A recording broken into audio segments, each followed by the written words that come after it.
اعوذ باللہ من الشیطان الرجیم بسم اللہ الرحمن الرحیم باب هل یؤاخذ باعمال الجاہلیہ۔ یہ باب اس بات کے بیان میں ہے کہ کیا ایام جاہلیت کے کاموں پر جواب طلب کیا جائے گا۔ اس سلسلے میں حضرت عبداللہ ابن مسعود رضی اللہ تعالی عنہ کی روایت کئی سندوں سے امام مسلم نے ذکر فرمائی۔ عبداللہ ابن مسعود فرماتے ہیں قال اناس لرسول اللہ صلی اللہ علیہ وسلم یا رسول اللہ انواخذ بما عملنا فی الجاہلیہ۔ کچھ لوگوں نے اللہ کے رسول سے عرض کیا یا رسول اللہ کیا ہم سے جاہلیت کے کاموں پر بھی جواب طلب کیا جائے گا، مواخذہ ہوگا۔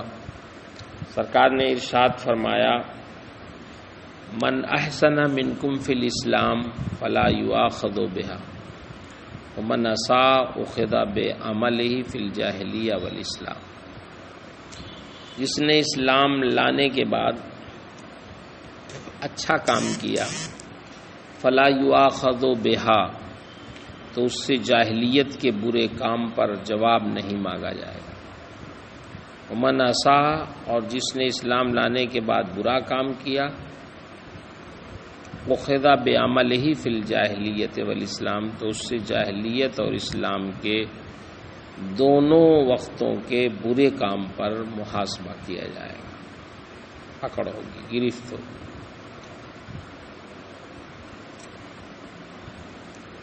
حضرت عبداللہ ابن مسعود کی یہ حدیث ایک اور بھی سند سے ہے جس میں ومن اساء فی الاسلام اخذ بالاول والآخر بھی ہے، یعنی جس نے اسلام میں برا کام کیا اس سے دونوں کے زمانے کے برے کام کا مواخذہ ہو۔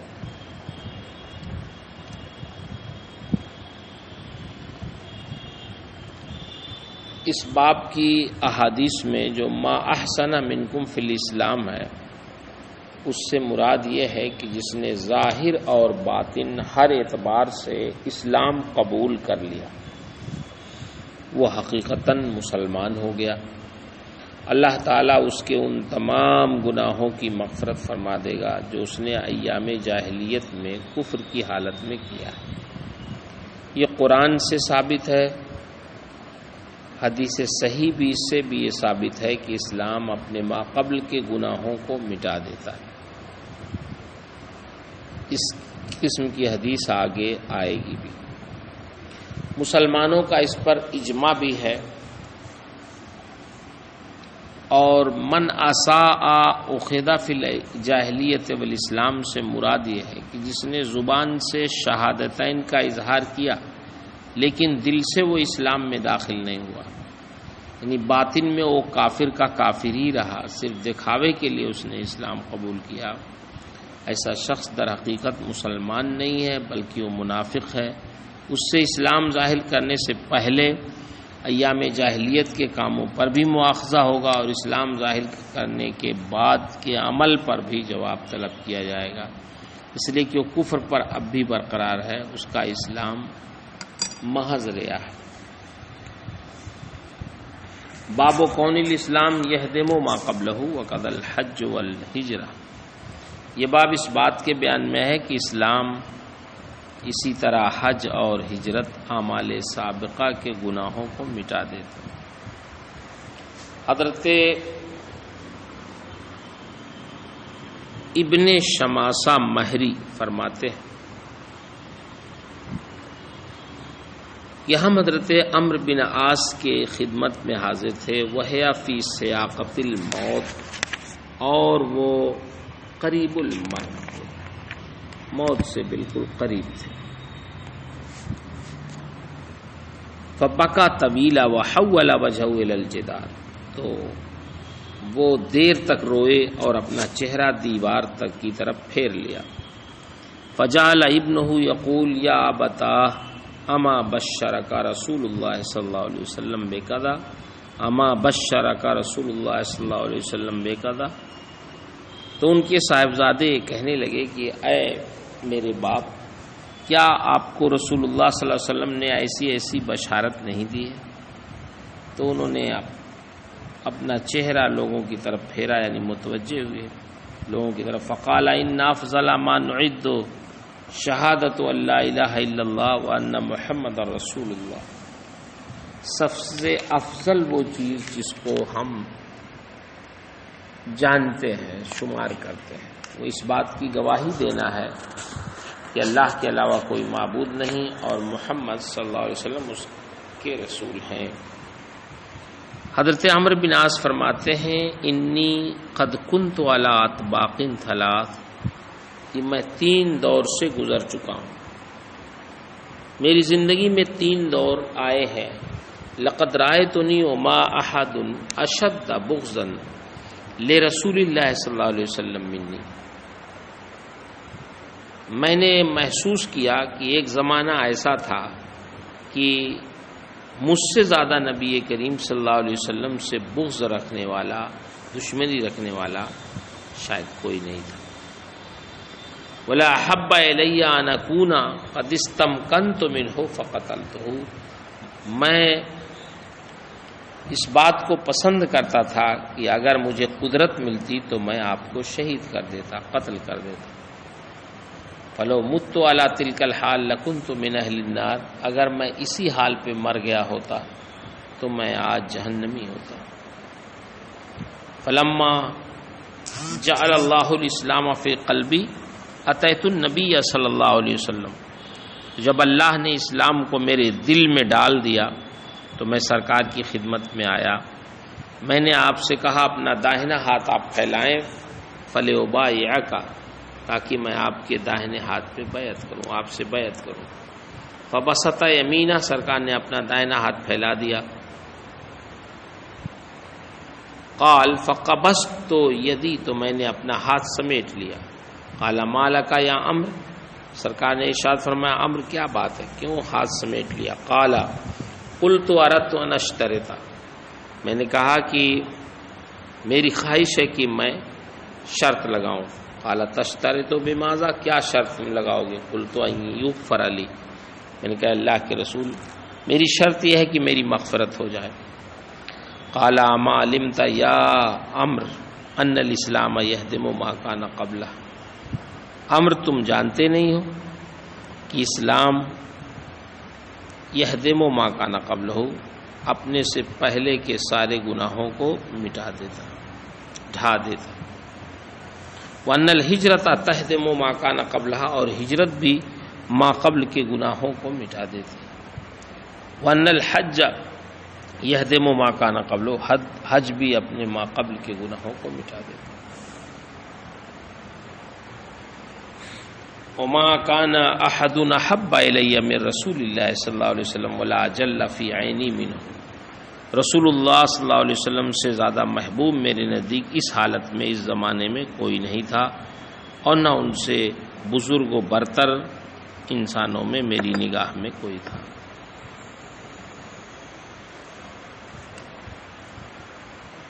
وما كنت اطيق ان املا عيني منه اجلالا له، میری طاقت نہیں تھی کہ میں نگاہ اٹھا کے آنکھ بھر کے ان کو دیکھ سکوں ان کے بزرگی کی وجہ سے. وَلَوْ سُئِلْتُ عَنْ أَصْفَهُ مَا أَطَقْتُ، اگر مجھ سے یہ کہا جائے کہ تم سرکار کے اوصاف بیان کرو تو میں اوصاف بیان کرنے کی طاقت نہیں رکھتا. لَأَنِّي لَمْ أَكُنْ أَمْلَأُ عَيْنِي مِنْهُ، اس لیے کہ میں نے آنکھ بھر کے انہیں نہیں دیکھا. وَلَوْ مُتُّ عَلَى تِلْكَ الْحَالِ لَرَجَوْتُ أَنْ أَكُونَ مِنْ أَهْلِ الْجَنَّةِ، اگر میں اسی حال پہ مر جاتا تو مجھے امید تھی کہ میں جنتی ہوتا. ثم ولینا اشیاء ما ادری ما حالی فیہا، پھر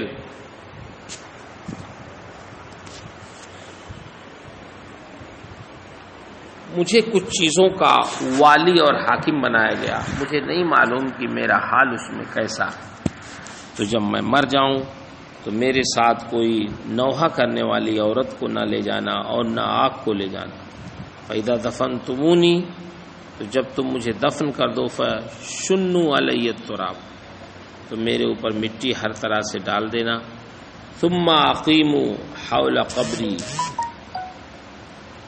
پھر میرے قبر کے پاس اتنی دیر کھڑے رہنا، ٹھہرے رہنا، ما تنحر جزور، جتنی دیر میں اونٹ ذبح کر کے اس کا گوشت تقسیم کیا جاتا ہے، تاکہ میں تم سے انسیت حاصل کروں اور دیکھوں ماذا اراجع بی رسول ربی، کی تاکہ میں دیکھ سکوں کہ اپنے رب کے فرشتوں کو کیا جواب دیتا ہوں۔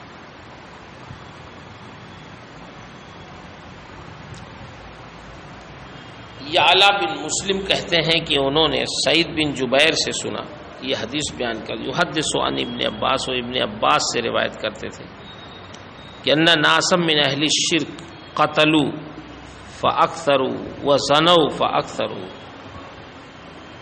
کہ کچھ مشرکین نے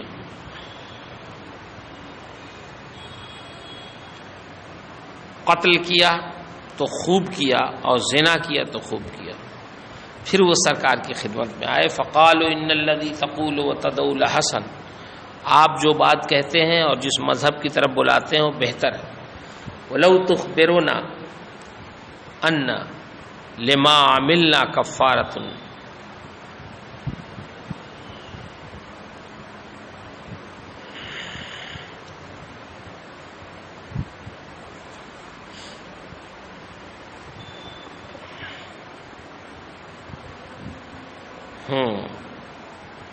اگر آپ ہمیں خبر دے دیتے کہ جو ہم نے کیا ہے، ان لما علمنا کفارۃ، کہ ہماری بدعمالیوں کا کوئی کفارہ ہے، فنزل، تو یہ آیت نازل ہوئی، والذین لا يدعون مع اللہ الہا آخر ولا یقتلون النفس التي حرم اللہ الا بالحق ولا یزنون ومن یفعل ذلک یلقى اثاما، جو ایسا کرے گا تو گناہ سے وہ ملے گا۔ یہ آیت نازل ہوئی، یا عبادی الذین اسرفوا علی انفسہم لا تقنطوا من رحمت اللہ، اے میرے بندو جنہوں نے اپنی جانوں پر ظلم کیا ہے وہ میری رحمت سے، اللہ کی رحمت سے نا امید نہ ہو۔ اس باب کی حدیث سے اسلام، ہجرت اور حج کی عظمت و رفعت اور ان کی فضیلت کا اظہار ہوتا ہے۔ یہ بھی ثابت ہوتا ہے کہ ما قبل کے معاصی کا ایک کفارہ۔ اس حدیث میں قریب المرگ کے پاس رہنے والوں کو تنبیہ ہے کہ وہ مرنے والے کو بتائیں کہ وہ اللہ کے ساتھ حسن ظن رکھیں اور اس کے عفو و کرم سے نا امید نہ ہو۔ اس کے سامنے وہ آیتیں پڑھیں جن میں اللہ تعالیٰ نے اہل ایمان کو آخرت میں عفو و کرم اور معرفت کی بشارت دی ہے۔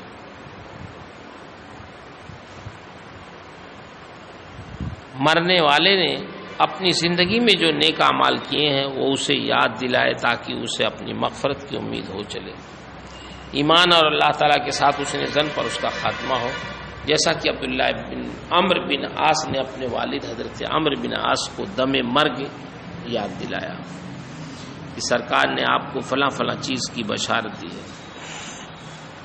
اس حدیث سے حیات برزخ کا بھی ثبوت ملتا ہے کہ حضرت عمرو بن عاص نے فرمایا مٹی دینے کے بعد تم لوگ اتنی دیر تک میری قبر کے پاس کھڑے رہنا جتنی دیر میں ایک اونٹ ذبح کر کے اس کا گوشت تقسیم کیا جاتا، تاکہ میں تم سے معانست کر سکوں اور دیکھوں کہ میں اپنے رب کے فرشتوں کو کیا جواب دیتا ہوں۔ ظاہر ہے کہ میت کا انس حاصل کرنا اور غور و فکر کرنا بغیر حیات کے ممکن نہیں۔ اس حدیث میں عذاب قبر اور منکر نکیر کے سوال کا بھی ذکر ہے اور یہی اہل حق کا مذہب ہے۔ اس حدیث میں قبر پر مٹی ڈالنے کا بھی ثبوت ہے۔ اس حدیث سے یہ بھی ثابت ہوتا ہے کہ جنازے کے ساتھ رونے چلانے والوں کو لے جانا اور جنازے کے ساتھ آگ لے جانا یہ منع، جس میں نوحہ حرام ہے اور آگ لے کر جانا جاہلیت کا شعار ہے اور یہ مکروہ ہے۔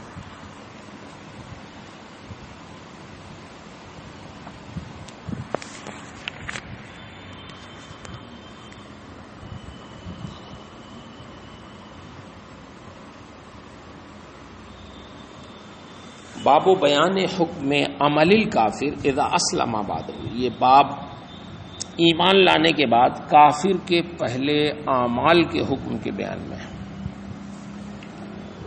اس حدیث کے راوی حضرت حکیم بن حزام ہیں، فرماتے ہیں کہ انہوں نے اللہ کے رسول سے عرض کیا، ارائیت امورا کنت اتحنس بها فی الجاہلیہ هل لی فیہا من شیء، یا رسول اللہ آپ مجھے بتائیں کہ ایام جاہلیت میں جو میں نے نیک کام کیا ہے کیا میرے لیے اس میں کچھ اجر ہے؟ اللہ کے رسول نے ارشاد فرمایا، تم انہی نیک کاموں پر اسلام لائے ہو جو تم پہلے کر چکے ہو۔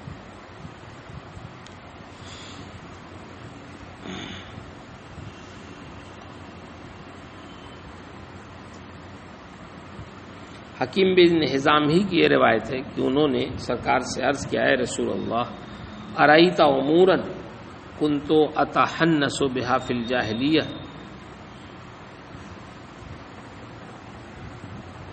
آپ مجھے ان باتوں کی خبر دیں کہ جن کو میں دور جاہلیت میں عبادت کے طور پہ کرتا تھا، مثلا صدقہ، غلاموں کو آزاد کرنا، صلہ رحمی، کیا اس میں اجر ہے؟ سرکار نے فرمایا، اسلمت علی ما اسلفت من خیر، کہ تم انہی نیکیوں پر اسلام لائے ہو جو تم پہلے کر چکے ہو، یعنی اسلام لانے پر تمہاری نیکیاں برقرار رہیں گی، یہ کہنا چاہیے۔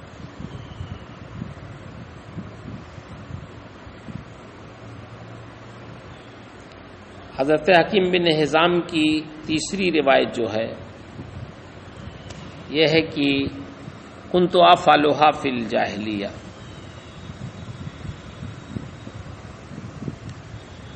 میں نے کہا کہ یا رسول اللہ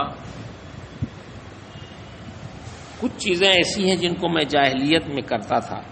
ہشام کی روایت میں اتبرز بہا، کہ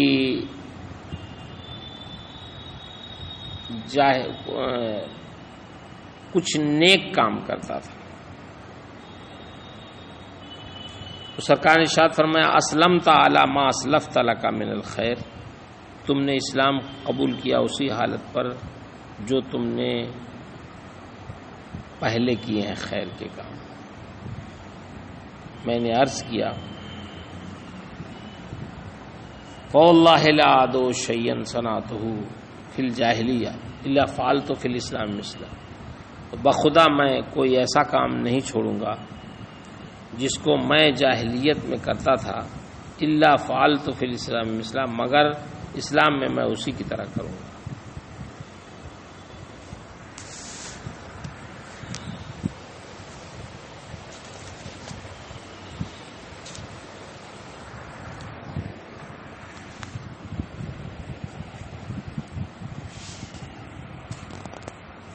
حکیم بن حزام کی ایک تیسری روایت ہے، چوتھی روایت، کہ ان حکیم ابن حزام اعتق فی الجاہلیہ 100 رقبہ وحمل علی 100 بعیر، حکیم بن حزام نے دور جاہلیت میں 100 غلام آزاد کیے اور وحمل علی 100 بعیر ثم اعتق فی الاسلام، اور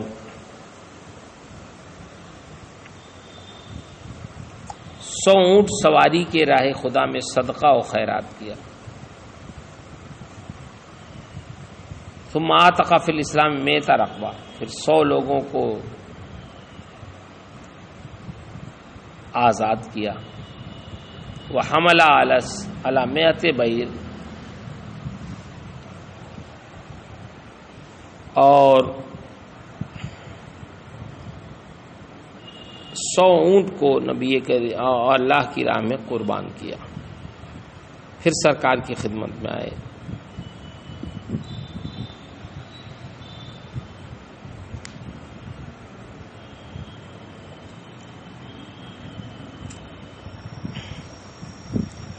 حضرت سیدنا حکیم بن حزام یہ ام المومنین حضرت خدیجہ بنت خویلد کے بھتیجے اور حضرت زبیر بن عوام کے چچا زاد بھائی ہیں۔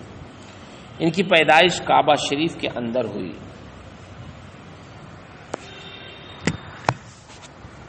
جنگ بدر میں کفار کی طرف سے شریک تو ہوئے تھے لیکن بھاگ کر پھر واپس چلے آئے تھے۔ کبھی جب یہ بہت بڑی قسم کھاتے تو کہتے قسم ہے اس کی جس نے مجھے جنگ بدر کے دن بچا دیا۔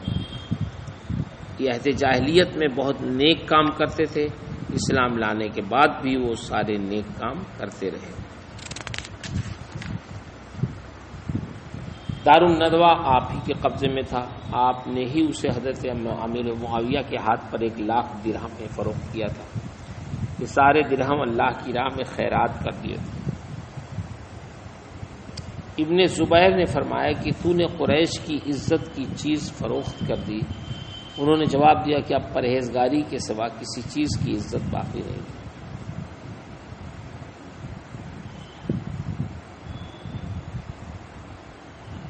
حدیث شریف میں کنت اتحنس بہا فی الجاہلیہ، اس کا معنی یہ ہے کہ عبادت کرنا، بتوں سے علیحدہ رہنا۔ اسلمت علی ما اسلفت من خیر، بعض ائمہ مثلا امام عبداللہ مازری نے اس حدیث کو ظاہر پر محمول نہ کر کے یہ توجیحات کی ہیں۔ نمبر 1، حالت کفر میں جو تم نے نیکیاں کی ہیں اس کی وجہ سے تمہاری طبیعت نیک ہو گئی ہے اور انہی کی بنیاد پر تم میں نیک کام کی عادت پیدا ہو گئی ہے۔ اب تم اس عادت اور طبیعت سے اسلام میں بھی فائدہ اٹھاؤ گے، یہ مطلب۔ دوسرا جواب ہے حالت کفر میں کی گئی نیکیوں کی بنا پر تم تعریف و توصیف کے مستحق ہوئے اور یہ حالت اسلام میں بھی باقی رہے گی۔ تیسرا جواب ہے کہ اسلام قبول کرنے کے بعد تمہیں نیک کام کرنے کا ثواب اوروں کے اعتبار سے زیادہ ملے گا، اس لیے کہ تم قبل اسلام بھی نیک کام کر چکے ہو۔ یہ توجیحات امام مازری نے اس لیے کی ہے کہ کافر کا تقرب صحیح نہیں ہے، کافر جو بھی نیک کام کرتا ہے اس پہ اجر نہیں ہے، لہذا اسے طاعت پر ثواب نہیں ملے گا اور وہ مطیع غیر متقرب ہوگا۔ امام قاضی عیاض فرماتے ہیں کہ اس حدیث کا مطلب یہ ہے کہ اگلی نیکیوں ہی کی برکت سے اللہ تعالیٰ نے تجھے اسلام لانے کی توفیق مرحمت فرمائی اور پہلی نیکیاں حسن خاتمہ کی دلیل ہے۔ بعض محققین نے اس حدیث کو ظاہر پر محمول کیا ہے، اس کا مفہوم یہ بیان کیا کہ جب تم نے اسلام قبول کر لیا ہے تو اب تمہاری کفر کی حالت کی نیکیاں بھی ضائع نہیں کی جائیں گی بلکہ ان کا بھی تمہیں ثواب ملے گا۔ البتہ اگر تیرا خاتمہ کفر پہ ہوتا ہے تو وہ ساری نیکیاں بیکار چلی جائیں گی۔ ان حضرات نے دلیل میں حضرت ابو سعید خدری کی وہ روایت پیش کی ہے جس میں انہوں نے فرمایا کہ اللہ کے رسول ارشاد فرماتے تھے کہ جب کافر اسلام لے آئے پھر اس کا اسلام اچھا ہو تو اللہ تعالیٰ اس کی ہر نیکی کو لکھے گا جو وہ کر چکا ہے اور ہر برائی کو مٹائے گا جو وہ کر چکا ہے، اور وہ اسلام کے بعد جو نیکی کرے گا تو ایک نیکی کے بدلے اس سے 700 نیکیوں کا ثواب لکھے گا۔ برائی کے بدلے ایک ہی برائی لکھی جائے گی، مگر جب اللہ اسے بھی معاف فرما دے گا تو ایک برائی بھی نہیں لکھی جائے گی۔ اس حدیث سے ثابت ہوتا ہے کہ کافر کو اسلام لانے کے بعد کفر کی حالت میں کی گئی نیکیوں کا ثواب ملے گا۔ امام نووی کا بھی یہی موقف ہے کہ اسلام لانے کے بعد اسے حالت کفر میں کی گئی نیکیوں کا اجر ملے گا۔ فرماتے ہیں کہ فقہا نے کہا ہے کہ کافر کی عبادت صحیح نہیں ہے اور اگر وہ اسلام قبول کر لے تو حالت کفر کی عبادت کا کوئی اعتبار نہیں ہے۔ اس کا مطلب یہ ہے کہ دنیا کے احکام کی روح سے اس کی عبادت صحیح نہیں ہے اور آخرت کا ثواب اللہ تعالیٰ کے اختیار میں ہے۔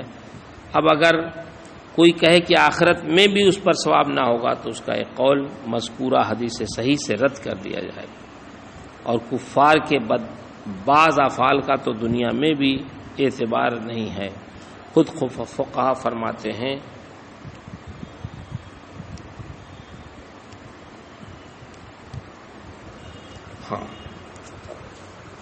کفار کے بعض افعال کا دنیا میں بھی اعتبار ہے۔